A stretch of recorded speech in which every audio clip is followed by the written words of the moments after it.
السلام علیکم ورحمۃ اللہ، بسم اللہ والصلاۃ والسلام علی رسول اللہ۔ بیعت کے بارے میں سوال آیا ہے کہ یہ سلسلہ آج کل عام ہے کہ لوگ مرشد کی بیعت کرتے ہیں۔ گزارش یہ ہے کہ شریعت اسلامیہ میں بیعت صرف دو قسم کی ہے۔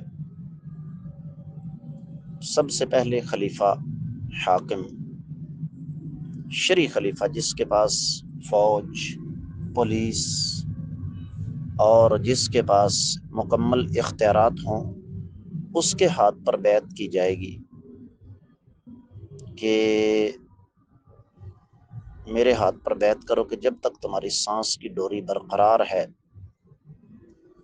تب تک میری اطاعت کرو گے۔ ہاں، جہاں میں تمہیں اللہ اور اللہ کے رسول صلی اللہ علیہ وسلم کی مخالفت کا حکم دوں وہاں بیعت نہیں کرو گے۔ اور دوسری قسم سپہ سالار، سپریم کمانڈر، فوج کا سربراہ، اس کے ہاتھ پر بیعت کی جائے گی کہ جب تک جسم میں خون کا ایک قطرہ بھی باقی ہے میری قیادت میں اللہ کی راہ میں لڑتے رہو گے۔ تیسری قسم کی کوئی بیعت ہمیں قرآن و حدیث سے نہیں ملتی۔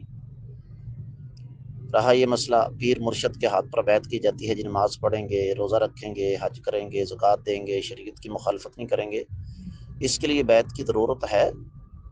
یہ تو کائنات کے امام صلی اللہ علیہ وسلم پر نازل شدہ شریعت ہمیں آج سے 1500 سال پہلے سمجھا گئی۔